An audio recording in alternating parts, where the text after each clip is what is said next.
Femke Hergave is a designer and researcher. That's also what is mentioned in the little booklet with the exhibition.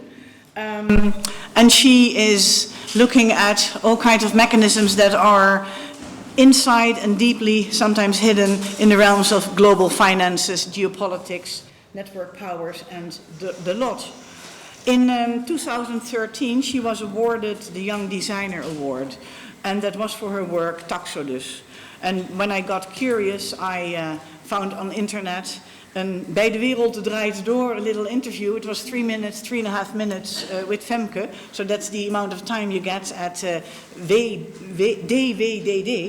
But nevertheless, it was very nice. And Taxodus is also going to be explained by Femke a little bit more. Consider yourself a multinational, which will not be very hard, who avoids paying taxes as much as possible. But more I'm not going to say about this. Femke is not only working as an internet artist or a web artist or working or designing games, it's far larger than that, but she will explain herself. And earlier already I mentioned the book by Shani Orgard. I thought, let's bring it, so I have something tangible in my hands. Media Representation and the Global Imagination. I also looked at the internet, and there was also a presentation by you, where you gave with the presentation of the book, and you were also interviewed. And it was very nice to see. Shani Orgard is a senior lecturer at the Department of Media and Communication at the London School of Economics. Usually it's always abbreviated LSE, but it's also political science. And we had a very brief exchange, and Shani said, well, of course I'm not an art historian, but we didn't invite her to speak about art, but reflect upon what images and text and the dissemination through internet actually does. So it's about media representation in a global world, the interplay between media representation and global imagination. And there is referred to mediated intimacies, for instance, and the social power of the imagination. And these are all concepts that Shani works on. I think it just goes to show our dependence on the visual to imagine, because at some point I thought, well, maybe I'll go without it. Yeah. But how can we imagine without the image? So thank you very much. I'm really delighted to be here, and it's a great honor. Thank you for inviting me. I'm very conscious that my slides are rather visually impoverished, and it might be because part of what I want to suggest is that media imagination is impoverished vis-a-vis the kind of imagination that art can enable. But it's not that optimistic. I'm hoping to also suggest some ways that media can nourish imagination in productive ways. So my talk, as Kitty has kindly introduced it before, my talk is based on my book, Media Representation and the Global Imagination, which really originated from me from the broad question that animates my work. It's a huge question. It's a question about how we imagine the world we live in, and more specifically, how do we imagine our relations to others, whoever these others are in this world, and how these imaginings shape our own experiences and public life. I'd like to comment on the notion of imagination that obviously is in the title of this symposium, because we often tend to think about imagination as the capacity, it is the capacity to form mental images and concepts for something that is absent, yeah? And we tend to think about it often as a personal, very private and creative faculty. We say about artists, what an imaginative artist. We often talk about children, what an imaginative little girl. But imagination does not emerge fully fledged. It doesn't. The myth is that imagination kind of bursts with some spontaneous bursting. Imagination must be nourished.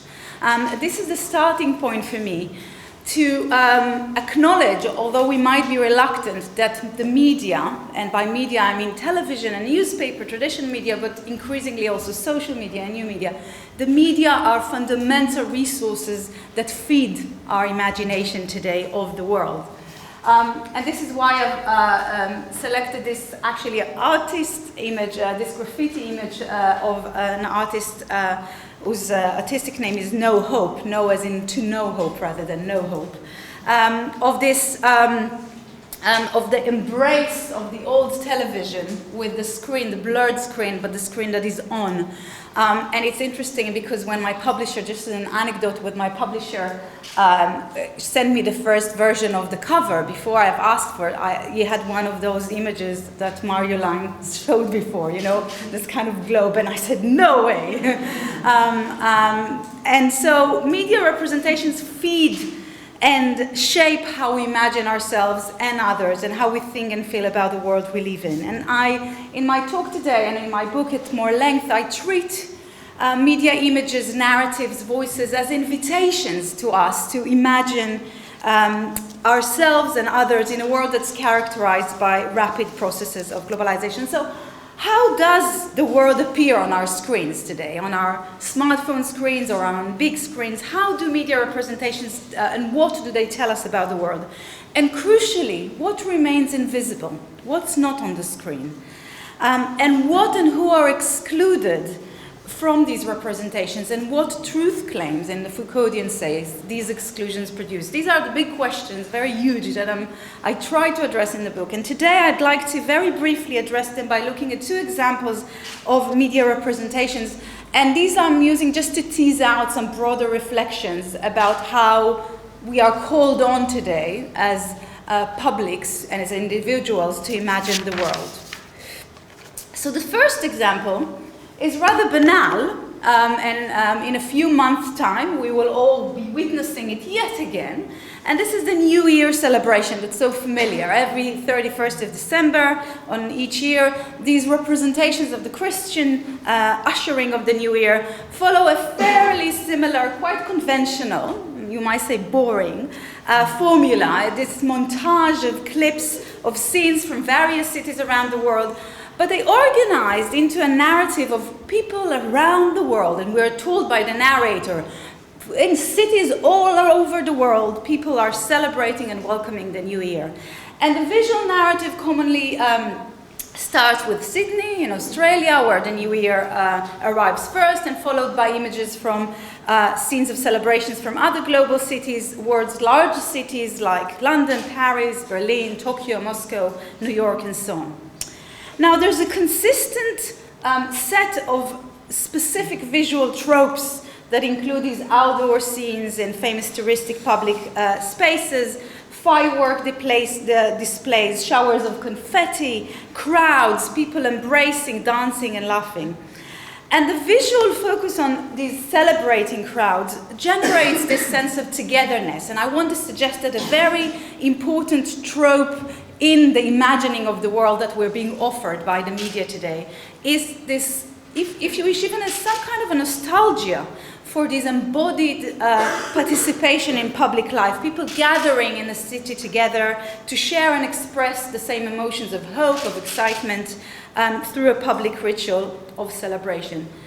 Now, not only does it appear that all the citizens in all the countries of the world are doing precisely the same thing, they participate in this highly orchestrated celebration, the celebrations themselves in those different countries are so similar as if there was this global director somehow, that measured and orchestrated them in the very same way. So it appears almost, and this really links back to this fiction that Monica was talking about in the morning, it appears almost as if the separate crowds in these places were all part of one unified space, the world.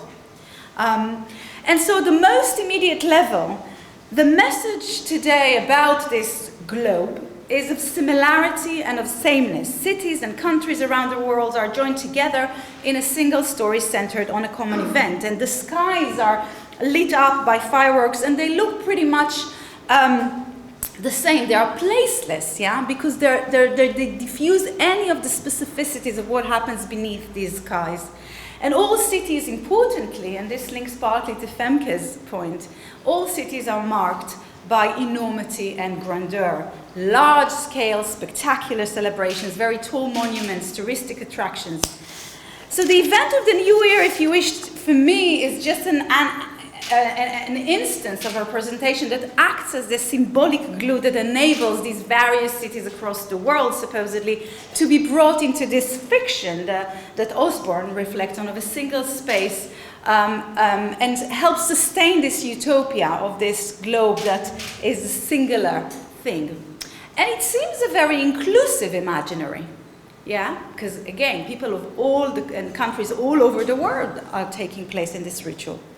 However, this imaginary of the world is decidedly urban, yeah, and it's decidedly national.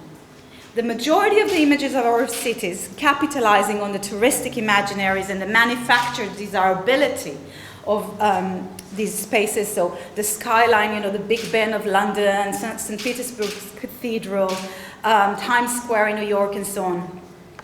There are no images of rural scenes. Each city acts as a metonym for its country, so Times Square standing for America, London for Britain, and so on. Stateless nations are excluded from this imaginary of the world. Now, at the same time, while this is a very strong myth that is being perpetuated through representations, at the same time, these very representations, the logic that organizes them, is fundamentally comparative and, importantly, competitive. The montage of these numerous images of the same event, of far-flung places, inherently foregrounds the differences between them. And crucially, these differences are evaluated and hierarchized by a very specific criteria, and the criteria is from Femke's presentation. It's about money. And oftentimes in these news reports, but also in a lot of social media stuff that I've looked. So I looked at the kind of traditional reports of the main news channels, but also at what people post online from their own celebrations. What is repetitive there is the expenditure of the fireworks, which is cited as the very measure of the overall success of each country to compete, to perform in this globe, yeah? So each country's celebration acts as a metaphor for its economic resilience and competitiveness. Size, spectacle, grandeur are the symbolic benchmarks for comparisons that determine the positions of these cities and countries on this global map. Now, accordingly, of course, economic weakness, disorder, conflict, we talked about frictions in the morning, are completely suppressed. They're smoothened out from these representations. Developing countries, or the entire continent of Africa for that matter, is completely absent from the world in these celebrations. So is the majority of Asia, and those cities that are allowed in, like Rio de Janeiro or Beijing, are allowed in this imagination of the world only because they are shown to be rising economic powers, and they're of course represented in a highly orientalizing manner. But Africa is not even in the hierarchy of these worlds, it's just absent altogether. Yeah? And again, it's just one instance, but it's a very significant pattern of how daily we are asked and called on to imagine the world.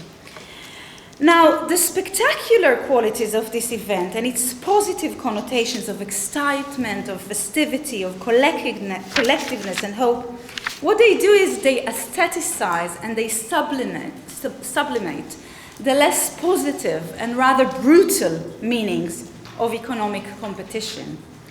The story of countries and cities struggle for survival. Yeah? The majority of the cities were struggling for survival, let alone their recognition or success. In such extremely volatile financial times, all this is told through the spectacular scenes of fireworks and rejoicing crowds celebrating in a very selective collection of the world's famous venues. And one of the things that seemed to me very disturbing personally, and again in mainstream media representations, but increasingly, despite a lot of the celebration of social media as ushering some kind of counter-narratives, a lot of what research consistently shows is how much of the ways in which the representation of the world on social media mirror the representation in mass media. What is missing in this imagining or what it's not interested is in showing what geographer David Harvey calls the geography of social distress. Yeah? This is a geography that is missed out in these representations. The world appears as a fiercely competitive and prosperous playing field. The negative and the often brutal implications of privileging economic successes are obscured. Low-income people living in these cities, working over the period of the new year, often doing extra work to make ends meet and to survive life in the city, these are completely absent. So the global imagination, when we talk about global imagination, in my mind, one of the fundamental things to bear in mind and to ask is that it's as much about who and what we do not see as whom we are allowed to see. Yeah? And this leads me to my second example, which develops this tension between visibility and invisibility as a very central tension to global imagination and to ways of representing that feed this global imagination. And this is very timely because there's been recently an upsurge in migrants' representation in the public mediated realm. And here in Europe, we daily hear constantly about the so-called migrant crisis. You know, I have a lot to say about framing it as a crisis, but I'll leave it aside. And so daily images of refugees fleeing on inflated boats, Syria, Afghanistan, and other countries seeking a better life in Europe are shown. And I do believe that there's a real potential in such images and also in social media enabling. There's growing stories and images that refugees themselves produce through art, but through also online. These images can or have the potential to reshape how we imagine the world and its others, to encourage questioning this dominant imaginary of the world as this prosperous playing field, and to puncture. I really believe in the kind of element, the subversive element of puncturing the spectacular image of the world that's made up of thriving cities with skies lit by fireworks. So imagery, both of the kind of mediated images of representation and self-representations, open up at least a possibility for the geography of social distress to shape or reshape our cartographic imaginations. And there's a striking example that I'd like to give, which is actually from a very relatively old film. It's a 2002 film. And it's an example of precisely this, if you wish, alternative imaginary of the world. It's the wonderful film called Dirty Pretty Things, which, again, was made in 2002, but is extremely timely and apt. Now, the film provides... Anyone else seen it here, by the way? Oh, wow, that's the first audience. That's great. So, because usually people haven't heard about it. So the film provides a really gritty depiction of the exploitation of illegal migrants in London, yeah? And it's centered on Okwe, who's on the left, who's a Nigerian illegal migrant in London, who works as a hotel porter by day and a minicab driver by night. And Shani, next to him, she's a young Turkish woman, also illegal, and she earns pittance. She works in a maid in the same hotel that Okwe works. One morning, Okwe is instructed to clean up one of the rooms of a guest who stayed there overnight with a prostitute. And he has to unblock a toilet pan which is overflowing with blood. And he finds that the obstruction, what obstructs the toilet, is a human heart. It's a very symbolic and charged moment in the movie. And this discovery leads Okwe and Senai to become embroiled in the underground illegal trade in human organs in London. And the film really reveals the sinister network of control that relies on keeping asylum seekers and migrants that are desperate to obtain EU passport in this state of servility and fear. Now, in a scene in an underground park, Okwe delivers a box containing human organs to one of the white native Englishmen who's involved in the trade. And the English guy tells him, how come I've never seen you before? You know, usually there's another guy coming delivering me the organs. How come I've never seen you? And in a calm, quiet tone, Okwe replies, we are the people you don't see. We are the ones who drive your cabs, clean your homes, and suck your cocks. Okwe's poignant response raises the fundamental question with which I'd like to conclude. And if this is not provocation, tell me what is. Who do we see and who do we fail to see in the contemporary representations of the world? And I'm not simply calling for making the invisible visible. There's many platforms now that are celebrated precisely for allowing marginalized group and impoverished group to represent themselves. And in the book, I explore it through the theme of intimacy at a distance. We are invited to be intimate of far away others that we would have never met without these mediated representations. But their visibility does not guarantee that they are seen. Yeah? And after all, we see now daily migrants and refugees on our screens, in the newspapers, on the internet. But as Okwe observes, we do not see them. They are often strangers who are so morally removed from us that they have no status, no meaning for us. And to me, it seems that so long as the New Year imaginary prevails, yeah, by which the only measure for one's worth, and be it a city or a country or an individual, if the dominant narrative is that one's own value is economic competitiveness, how can we let into our imagination those who are unable to compete? Yeah? How can we admit a different imaginary, an imaginary that recognizes and values, rather than just ignores or pities, the precarious lives of the millions living under the firework-lit skies? Thank you.